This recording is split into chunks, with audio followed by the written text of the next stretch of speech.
ಮಹಿಳಾ ಅಧಿಕಾರಿ ಮನೆಯಲ್ಲಿ ರಹಸ್ಯ ಕ್ಯಾಮೆರಾ ಪ್ರಕರಣಕ್ಕೆ ಮತ್ತೊಂದು ಟ್ವಿಸ್ಟ್ ಸಿಕ್ಕಿದೆ. ಬ್ಲಾಕ್ ಮೇಲ್ಗೆ ಸಾಥ್ ಕೊಟ್ಟ ಮತ್ತೊಬ್ಬ ಅಧಿಕಾರಿ ಬಂಧನ ಆಗಿದ್ದಾರೆ. ವೃತ್ತಿ ವೈಷಮ್ಯ ಹಿನ್ನೆಲೆಯಲ್ಲಿ ಮಹಿಳಾ ಅಧಿಕಾರಿಯ ತೇಜೋವಧೆಗೆ ಸಾಥ್ ನೀಡಿದ ಮಾಳಮಾರುತಿ ಪೊಲೀಸರಿಂದ ವಿನೋದ್ ಟಿ ಎಂಬಾತನ ಬಂಧನವಾಗಿದೆ.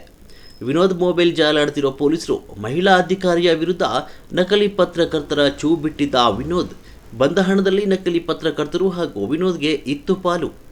ಮಹಿಳಾ ಅಧಿಕಾರಿಯ ಖಾಸಗಿ ದೃಶ್ಯ ಸಂಗ್ರಹಿಸಲು ಖತರ್ನಾಕ್ ಪ್ಲಾನ್ ಮಾಡಲಾಗಿದೆ. ಮನೆಯ ಹೋಲ್ಡರ್ನಲ್ಲಿ ಇಟ್ಟಿದ್ರು 8 ರಹಸ್ಯ ಕ್ಯಾಮೆರಾ.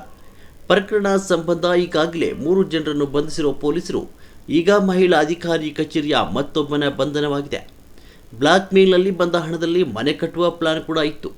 ಕೊನೆಗೂ ಪೊಲೀಸರು ಕೆಡ್ಡಾಗೆ ಬಿದ್ದ ವಿನೋದ್ ಟಿ ನ್ಯಾಯಾಧೀಶರ ಮುಂದೆ ಹಾಜರುಪಡಿಸಿ ಜೈಲಿಗೆ ರವಾನೆ ಮಾಡಲಾಗಿದೆ. ಮತ್ತೊಂದು ಕಡೆ 3 ಜನ ನಕಲಿ ಪತ್ರಕರ್ತರ ಬೇಲ್ ಅರ್ಜಿ ಅಮಾನತು ಮಾಡಲಾಗಿದೆ.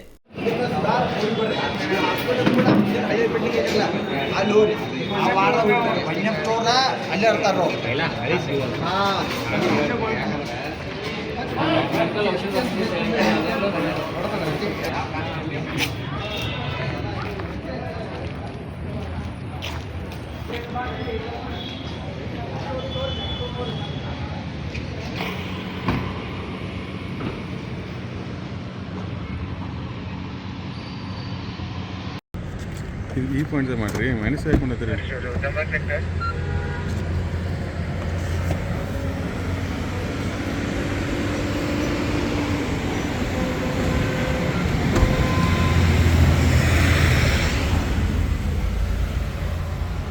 ಬಿಡು ಪಾಯಿಂಟ್ ಸಾಕು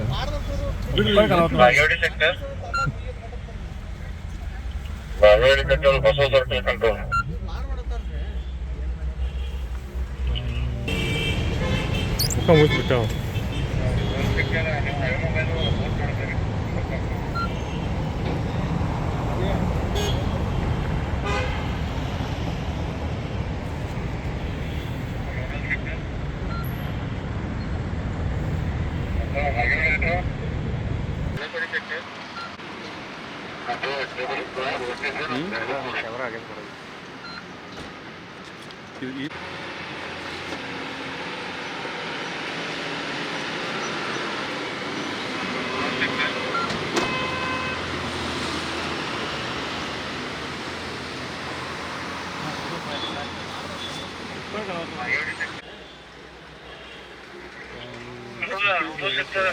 ಬಿಡ್ರಿ ಎಷ್ಟು ರೂರಲ್ ಸೆಕ್ಟರ್ ನೀವು ಹಳೆ ಮೊಬೈಲು ಬೋತ್ ಮಾಡ್ತೀರಿ ಬೋತ್ ಬರ್ಕೊಂಡು ಮಲ್ತೆ ಕುಂಡ್ರ ತರಬೇಡ ರೂರಲ್ ಸೆಕ್ಟರ್